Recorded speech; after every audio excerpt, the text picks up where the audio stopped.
paano ba natin mapatutunayan na iniibig natin ang Diyos?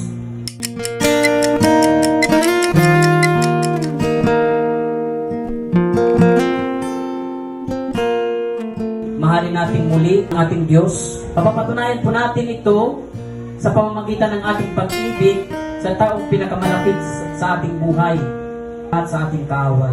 Ano po yung pagmamahal na nakalulugod po sa Panginoon? O dapat ang pagmamahal di lamang po paparamdam, kundi ginagawa niya sa praktikal na bagay. Ang pagmamahal pala ay nakapagbibigay ng kagalingan sa isang taong sawi, sa isang taong hindi nakaramdam ng pagmamahal, hindi nakakaramdam ng pagmamahal. Natin yung kapatid natin mayroong minamahal. Oo. Maging masaya tayo. Dapat ang nagmamahal hindi mayabang.